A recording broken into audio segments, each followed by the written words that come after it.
I've never been the type to seek revenge, but there's something about a smug HOA board member named Karen trying to weaponize the system against me that brought out a very different side.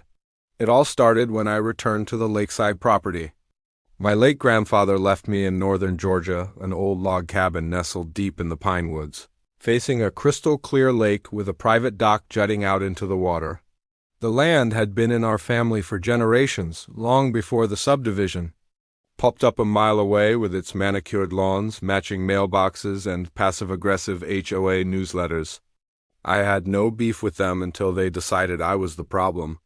I'd been working overseas for the Army Corps of Engineers, building infrastructure in remote areas, and after 2 decades of service, I was finally ready to settle down in the peace and quiet my cabin promised. Except Karen didn't like that I hadn't asked her permission.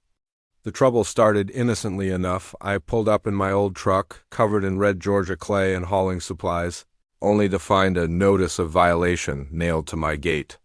In bold red letters, it claimed I was in breach of community standards and warned of escalating fines. I was stunned. My property was zoned outside their jurisdiction. My cabin sat a full 25 acres away from the nearest house under their HOA, but that didn't stop Karen from acting like she ruled the county. I brushed it off, assuming it was a mistake, and went about restoring the place. I cleared brush, fixed the dock, and got the solar panels working again. A week later, I came back from town with a truckload of lumber to find the sheriff waiting. Apparently, someone had reported unauthorized construction and illegal squatting. The deputy looked sheepish when I showed him my deed, which clearly established that I was the legal owner and, more importantly, that my land predated the HOA by 40 years. He apologized and left, but it didn't end there. Karen escalated. She started sending me letters, first polite, then stern, then outright threatening. She claimed the dock was public and part of the shared lakefront amenity, managed by the HOA. I laughed out loud reading that one. Not only did the dock sit entirely on my land, but the original plans for the lake access had been approved by me. Well, technically my grandfather, but I inherited those rights. You see, when the HOA first formed, they needed lake access for their community. My grandfather, being the generous soul he was, had agreed under the condition that the dock remain family-owned and that we would approve any permit tied to lake use. That clause was still active and legally binding, though the newer board members clearly had no clue. Karen must have thought she could bully me into compliance, the same way she intimidated young couples about mailbox colors or teenagers parking crooked on driveways. The tipping point came on a quiet Thursday morning. I was sipping coffee on my porch when I heard tires crunching gravel. 2 police cruisers pulled in fast, followed by Karen's pristine white Lexus, which parked with theatrical flair. I stepped down off the porch as the officers got out, hands resting near their belts. "Sir," one of them began, "we received a report of trespassing and illegal occupancy of private property." Karen stepped out behind them, sunglasses low on her nose, arms crossed, that smug HOA board smirk painted across her face. "I told them you were refusing to vacate our lake house," she said with an icy smile. "You people think you can? Just build wherever you want." I held up my deed and offered it to the officer. "I live here. I own this land. This has nothing to do with the HOA." The second officer checked it over and then radioed something back. Karen, not one to miss a beat, interrupted. "I don't care what paperwork he has. That dock belongs to the HOA, and he's refused multiple notices to remove himself. He's obstructing access, and we're filing civil action." That's when I dropped the bombshell. "Actually," I said, fishing a worn folder from my glove box, "this is the original permit agreement. You'll see the HOA only has access with written consent from the deed holder, which is me. Also, here's a signed document from your founding board agreeing to those terms. You're not just wrong, Karen, you're in violation of your own bylaws." The officers stepped aside, and I watched Karen's face shift from smug to stormy. But she wasn't done. "Fine," she snapped, "but I'm still reporting you for building without a permit." I chuckled. "As the registered owner of this land, I don't need HOA approval. I cleared that with the county months ago. She stomped back to her car, muttering about lawyers. I figured that'd be the end, but I underestimated how far she'd go. The very next day, I received a cease and desist from the HOA's attorney. They claimed my presence on the property was a nuisance. My dock was unsafe, and my cabin lacked compliance with community harmony standards. They demanded I remove all structures within 30 days or face daily fines. I laughed. Again, then sent them a copy of the county map, the grandfathered land rights, and a note that said, "Come near my cabin again, and I'll sue for harassment." I thought it was over, but Karen wasn't playing fair. She started targeting the people who used the lake, threatening fines to anyone launching their kayaks or paddleboards from his dock. Parents complained to me quietly, whispering that she'd pulled their dock permits. That's when it hit me. They needed my approval to use the dock and maintain lake access.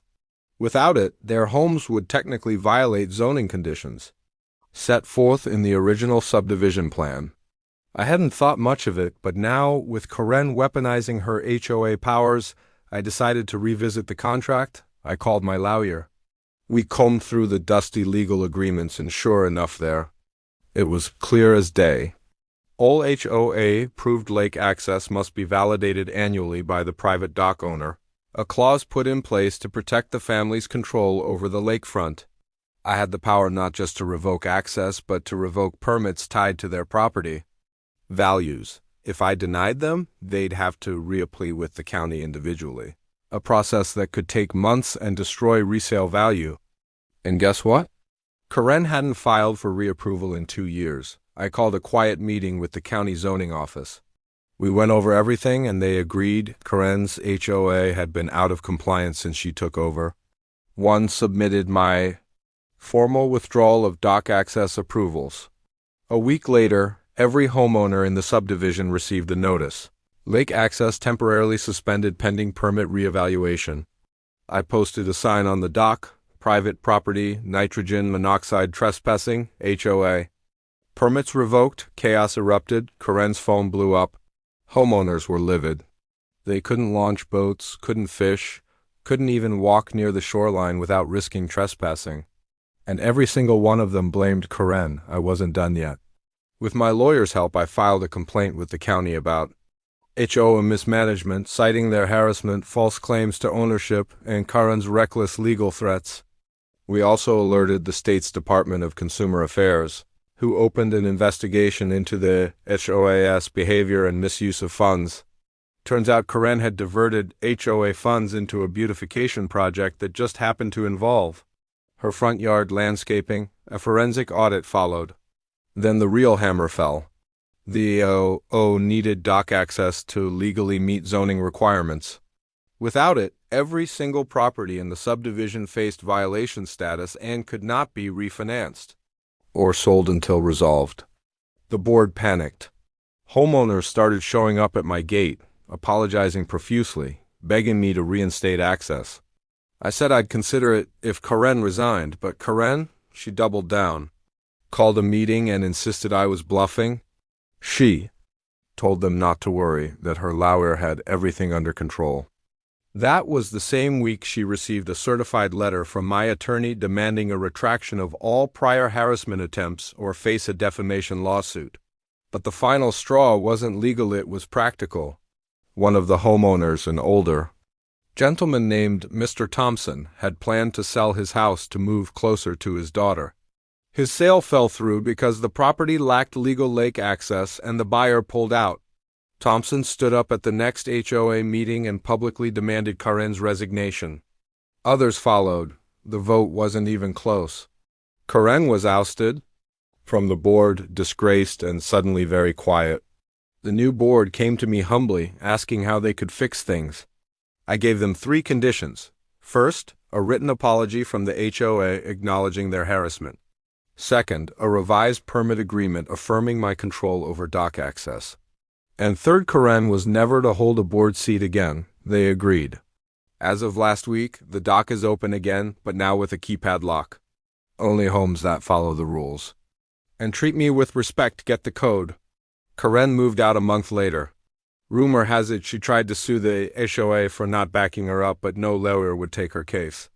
And me? I sit on my porch, coffee in hand, watching the calm lake reflect. The sky, knowing the dock, and the peace it brings is exactly where it belongs. Life after Karen's downfall was peaceful for a time.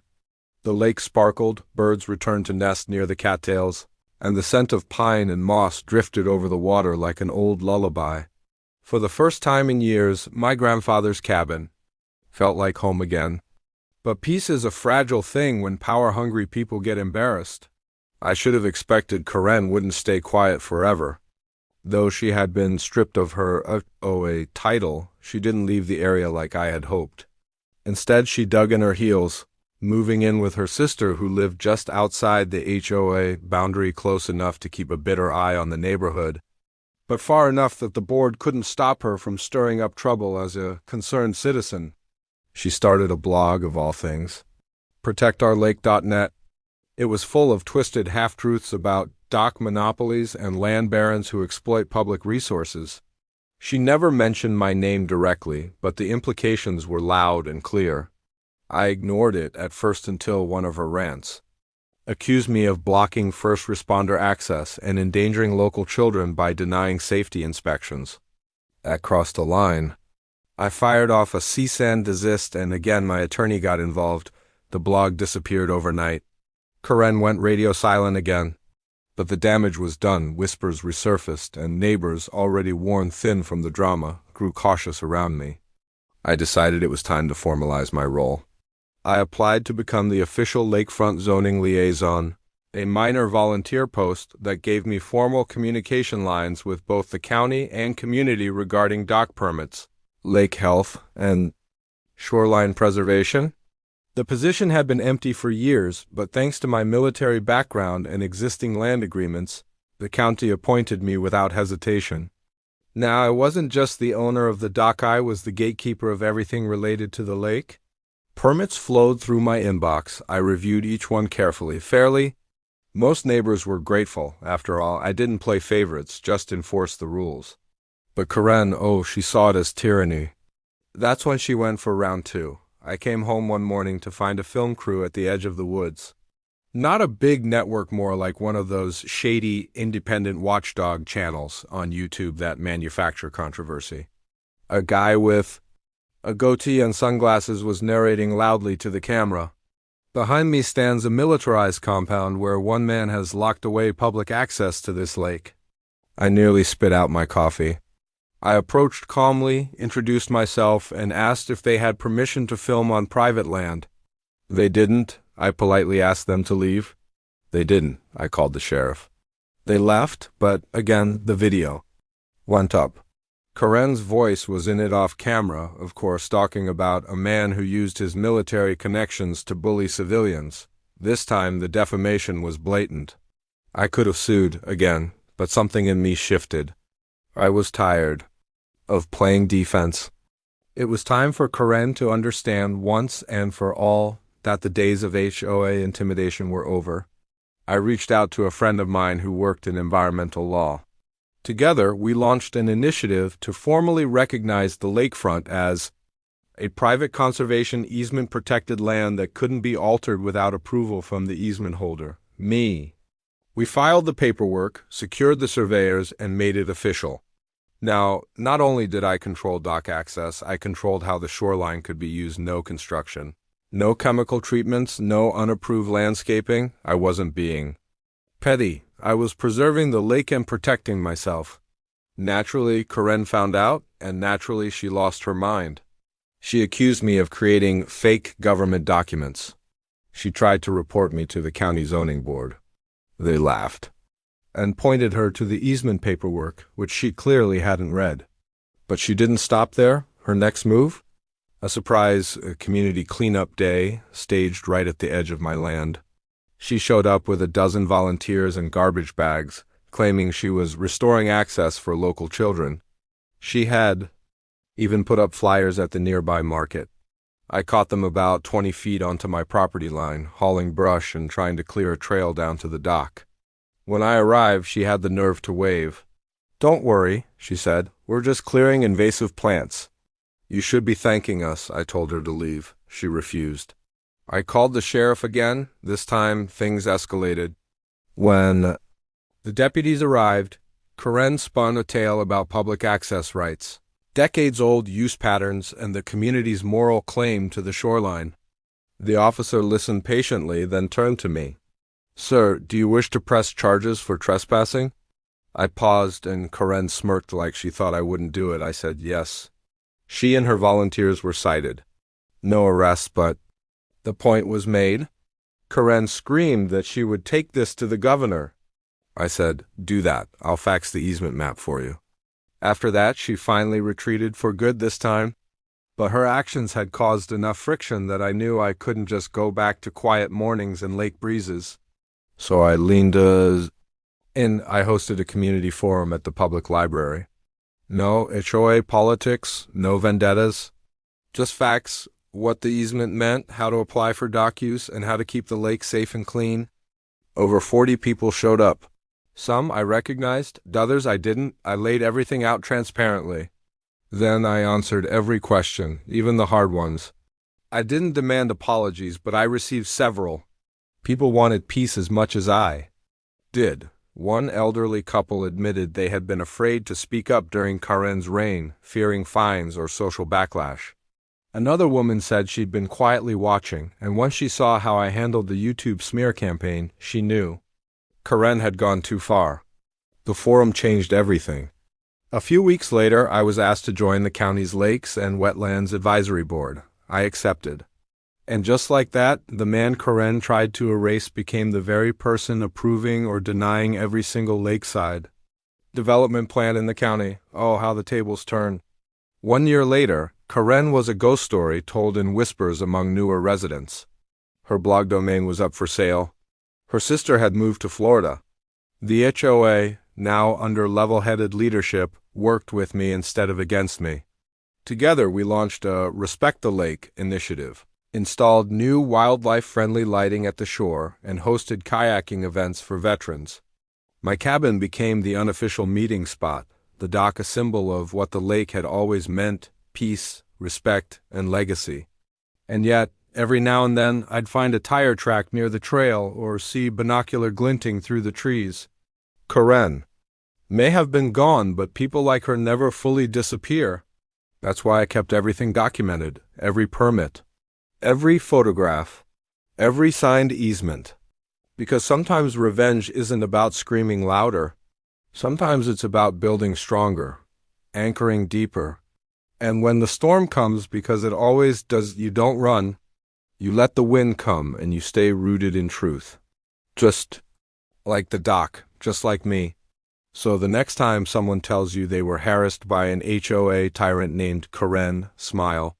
Tell them about the man in the woods who fought back not with fists, but with paper, law, and the power of a quiet lake.